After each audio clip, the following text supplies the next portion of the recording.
Oi, tudo bem? Eu sou a Caroline Silva e esse é o seu R7 Fala Comigo. Seja muito bem-vindo.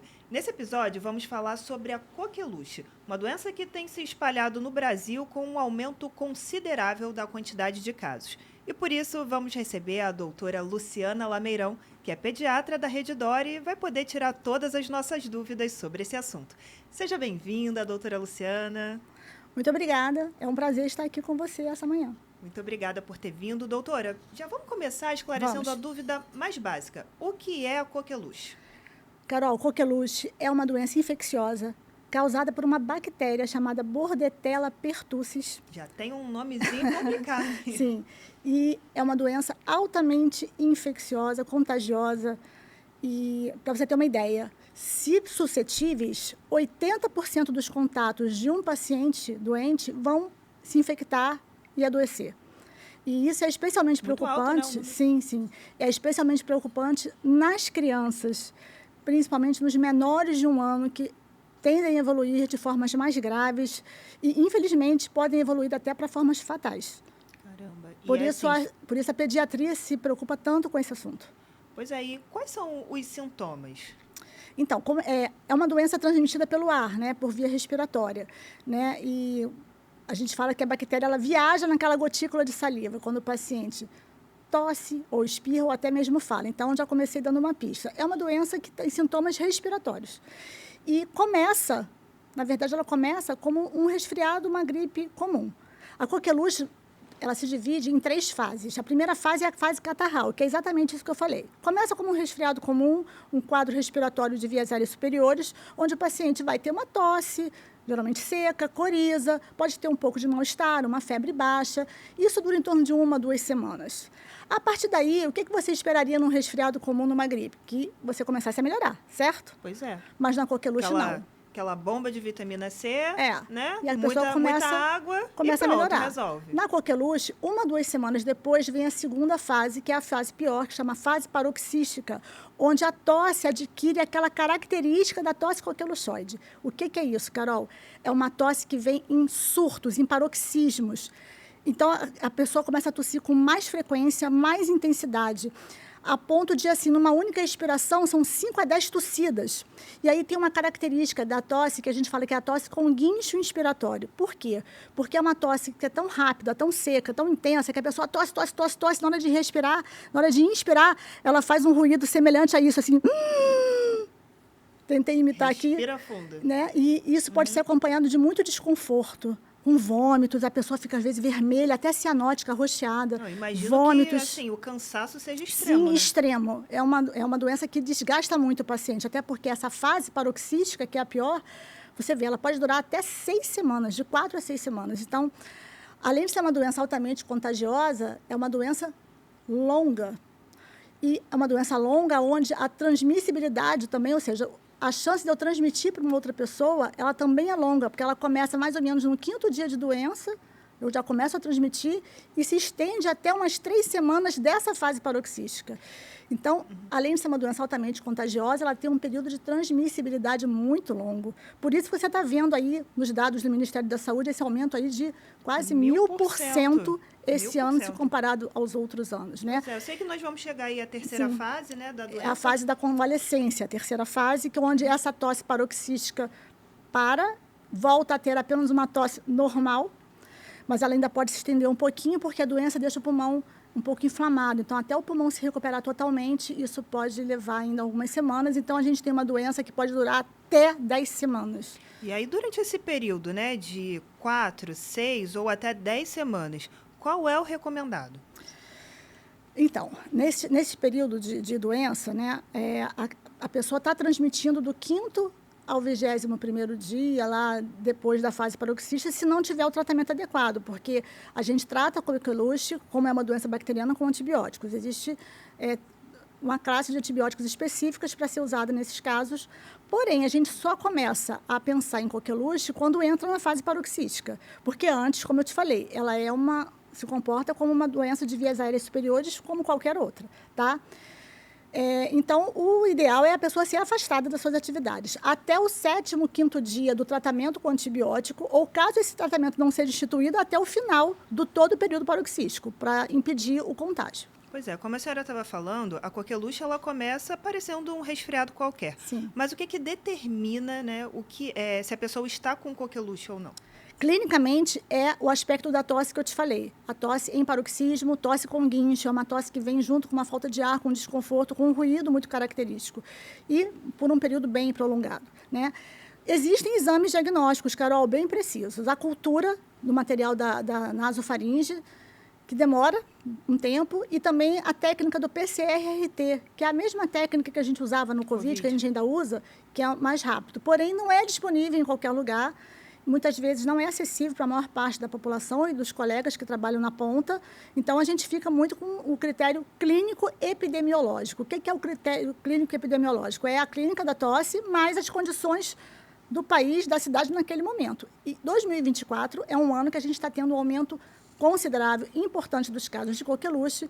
Então, a vigilância epidemiológica do nosso país considera caso suspeito a tosse prolongada que tenha pelo menos uma dessas características que eu falei, ou a tosse com guincho, ou seguida de, né, a tosse paroxística, seguida de vômitos, cianose, e num período prolongado nas crianças ou adultos, e a gente considera um caso suspeito, porque a gente está vivendo um momento epidemiológico de aumento de casos. E aí, na dúvida, se a gente não tiver o diagnóstico preciso, a gente deve tratar, tá? Pois é, e aí, assim, quando a coqueluche ela precisa parar de ser tratada em casa para poder tratar dentro de uma UTI, por exemplo, qual que é o maior sintoma? O que pode acender, né, esse maior alerta?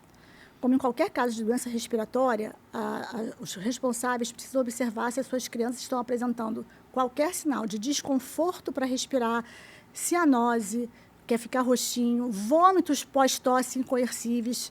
E na criança, a gente sempre fala que a queda do estado geral, ou seja, a criança está sem febre e está muito caidinha, está prostrada, recusa de alimentação, sempre deve ser um sinal para a criança procurar atendimento médico, porque não tem como a gente, né, como os pais diferenciarem o que está acontecendo naquele momento sem um atendimento médico. Perfeito. Então, sinais de alarme para doença respiratória em criança, sempre. Desconforto para respirar, usar a musculatura do tronco, da barriguinha, que não costuma usar para respirar, vômitos, queda do estado geral, recusa alimentar, recusa do seio materno, são sinais de alarme para procurar o atendimento médico. Perfeito. Agora, doutora, coqueluche, né? Quanto tempo a gente não ouvia falar sobre coqueluche? E aí, em 2024, esse surto, como a senhora adiantou, né, a gente tem dados aqui do Ministério da Saúde que até outubro desse ano, os casos de coqueluche tiveram um aumento de mais de 1000% em relação aos 12 meses, né, de 2023, em relação ao outro ano.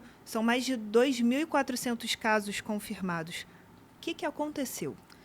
Então, Carol, o que está acontecendo? A coqueluche ela é cíclica. A cada 5 anos, às vezes 3 anos, pipoca um caso aqui e ali.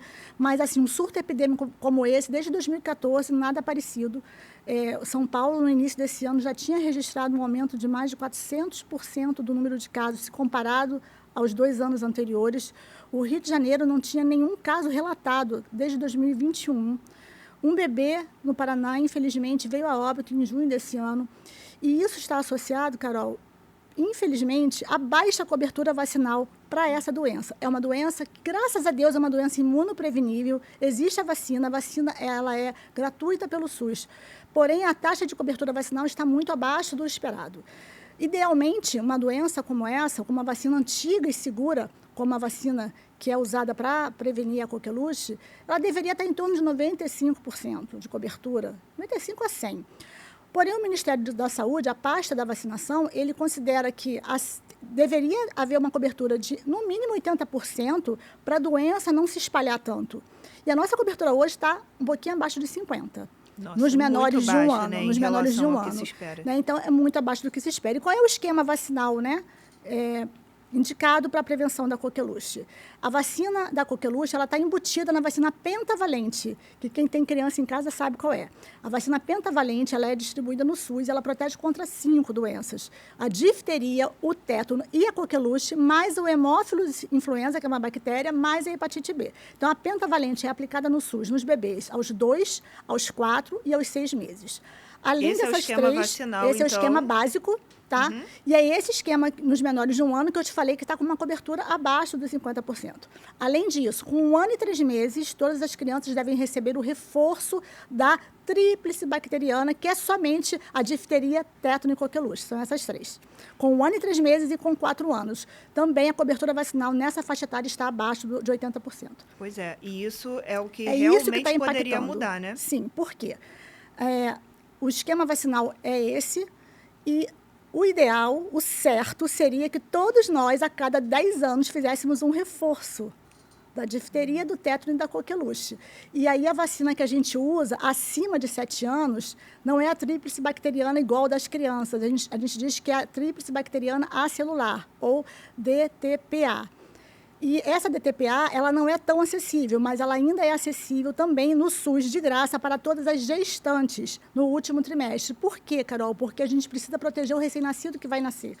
E a única maneira de protegê-lo é através da vacinação materna. Também a cobertura vacinal das gestantes também está abaixo do esperado. A gente precisa retomar os nossos índices que nos davam tanto orgulho no nosso Programa Nacional de Imunização no passado, de índices sempre muito próximos ou acima do esperado. Pois é, um reforço aí na campanha, né? Nós Já precisamos fica aí, conscientizar então, as pessoas que a hesitação vacinal está trazendo muito prejuízo também em doenças antigas e que sempre foram muito bem controladas pelo PNI. Perfeito. Agora, doutora, um adulto chegou aí na fase adulta, não tem certeza se tomou as vacinas, perdeu o cartão de vacina, ou os pais não sabem, enfim, né?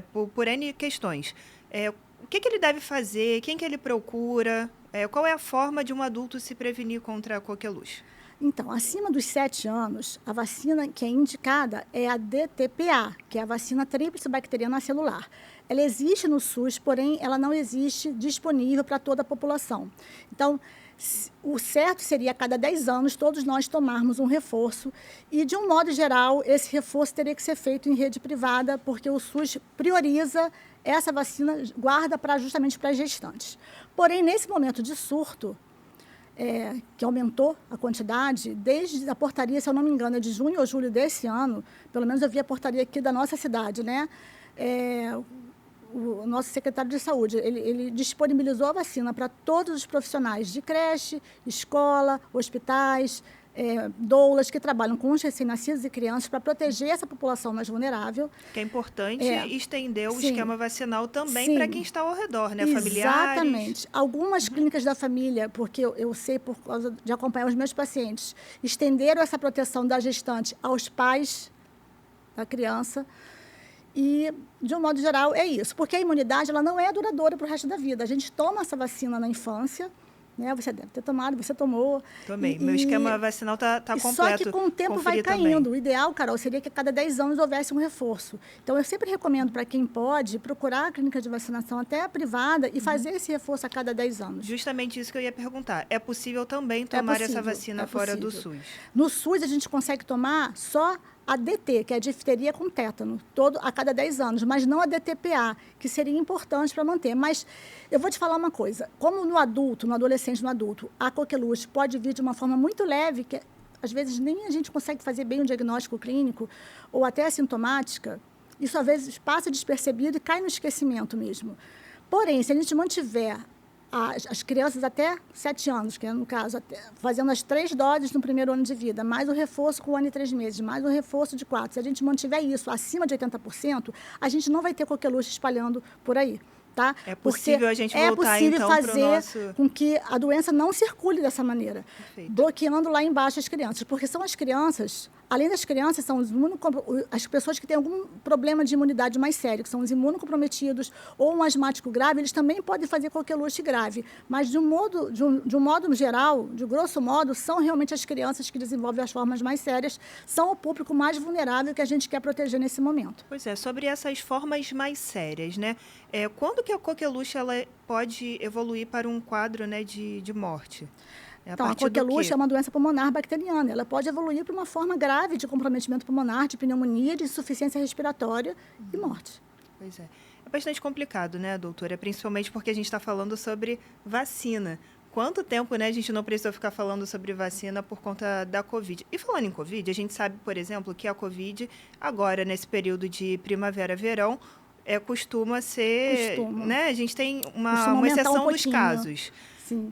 A coqueluche, ela tem um período, assim, geralmente é mais no verão ou mais no inverno? Sim. Ela também é uma doença que ela tende a se espalhar quando está em surto, inverno, primavera. A gente está num período que pode acontecer, crítico, ainda né? crítico. A gente está fazendo essa passagem, né, agora da primavera para o verão, mas estamos em alerta, né, de um modo eu costumo dizer que deu meio a louca nas doenças respiratórias depois da pandemia, porque os vírus e as bactérias não estão respeitando mais esse negócio aí da sazonalidade, né? A gente estava conversando aqui antes que a gente está em dezembro e a gente ainda está diagnosticando um monte de criança com quadro respiratório por influenza, que é um vírus que a gente sabe que o pico dele já passou. Então, no hospital que eu trabalho, nos plantões, todos os dias a gente diagnostica de 2 a 3 crianças positivas para influenza. E aí vai chegando primavera e verão, começa a ter influenza e Covid. E a coqueluche também. Então, como tudo começa igual, fica um pouco confuso no início, realmente. E assim, falamos sobre essa questão da sazonalidade, então, da doença. Queria saber se tem alguma questão geográfica ou climática também que favoreça o surgimento da coqueluche. Não, está muito ligado mesmo à cobertura vacinal. Perfeito, então. Bem, doutora, eu queria então, para a gente poder encerrar, né, aqui o nosso papo, que a senhora deixasse uma mensagem aqui para pais, principalmente, né, responsáveis, porque a gente sabe que a doença está um pouco mais incidente em crianças e adolescentes. Qual que é a mensagem central agora desse momento que estamos vivendo com a coqueluche de volta e sem precisar, né, já que a gente está falando sobre vacina? Então, a minha mensagem central é exatamente essa, a gente ficar atento ao cartão vacinal dos nossos filhos. Então, os bebês menores de 1 ano devem receber 3 doses da vacina que protege contra a coqueluche dentro da pentavalente, aos 2, 4, 6 meses, com um reforço com 1 ano e 3 meses e outro reforço aos 4 anos. Completar essas 5 doses é muito importante para proteger as crianças e também para que a doença pare de circular. Além disso, eu recomendo fortemente que todos aqueles que vão lidar com o recém-nascido, então, se tem uma gestante nos ouvindo e a família da gestante está nos ouvindo, vai ter um nenenzinho em breve na casa de vocês? Todos que vão lidar com essa criança, os vovôs, as vovós, as titias, toda aquela tribo que eu falo que precisa para criar, a rede de apoio, a rede de apoio, que vai estar em contato com esse recém-nascido, deve receber uma dose de reforço da vacina que a gente chama de tríplice bacteriana acelular, ou DTPA, que é provável que você não consiga isso na rede pública, porém é acessível na rede particular. As gestantes, porém, têm acesso a essa vacina na rede pública no último trimestre da gestação. Não deixem de fazer, é importante. E algumas clínicas da família também vacinaram os papais. Não sei se isso foi uma recomendação oficial da nossa secretaria, mas eu sei que talvez, até pela baixa cobertura e pelo momento que nós estamos vivendo, algumas clínicas vacinaram os papais, então vale a pena tentar. Pois é, um grande reforço, né? É um grande reforço. É o atacar em todas as frentes possíveis. E, em termos de recém-nascido, Carol, eu gostaria de adicionar um cuidado a mais. Todo cuidado é pouco. Eu costumo brincar lá no meu consultório que recém-nascido não é anfitrião, tá? Para ficar recebendo visitas e tendo vida social. Todo cuidado com o recém-nascido. Então, o uso de máscaras em qualquer sintoma respiratório, a perfeita higienização das mãos daquele que vai pegar no recém-nascido e evitar exposições desnecessárias, tipo ambientes muito aglomerados. Eu brinco assim, gente, shopping sábado à noite não é lugar de recém-nascido. Festa de aniversário de criança em casa de festa fechada não é lugar de recém-nascido. Né? A mamãe está precisando passear com o recém-nascido, vai para um lugar aberto, com natureza. Um bosque, uma praia, uma praça. Isso está liberado. Então, esse tipo de cuidado é um cuidado que nunca é demais falar. Bem, a gente reforça, então, o recado também para quem vai visitar o bebê, né? Por favor. Porque tem sempre alguém que quer dar um beijinho, quer pegar na mão, Não se pegue mão de neném, não se beija neném no rosto, cuidado com isso. E em termos de saúde respiratória, qualquer sintoma respiratório, ainda que você ache, nossa, a minha rinite hoje está atacada. Mas se você acha que é só a sua rinite, mas você vai visitar um recém-nascido, coloca a sua máscara, porque tudo começa igual. Tudo começa igual. Né, então? Todos os vírus, a coqueluche, a rinite, tudo pode começar com uma simples coriza e uma tosse boba. Tá certo. Doutora Luciana, queria agradecer muito a sua presença aqui. Obrigada por ter Obrigada a você, deixado essa mensagem, né, trazido para a gente a importância sobre o esquema vacinal, porque, pelo que eu entendi, é essa a nossa mensagem principal, né? Eu acho que é a mensagem principal hoje. Vacine-se. A primeira mensagem é essa, vacine-se. Segundo, em caso de suspeita, procure atendimento médico, porque quanto antes a gente começar o tratamento com o antibiótico adequado, porque, lembrando, coqueluche é uma doença bacteriana, a gente diminui esse tempo de transmissão e a chance de complicação. Perfeito. Recado dado, muito obrigada por ter vindo. De nada, foi um prazer. Esse foi o nosso podcast R7 Fala Comigo. E se você gostou, encaminhe o link desse episódio para alguém que você acha que pode estar precisando se informar sobre o surto de coqueluche no Brasil. Até a próxima. Tchau!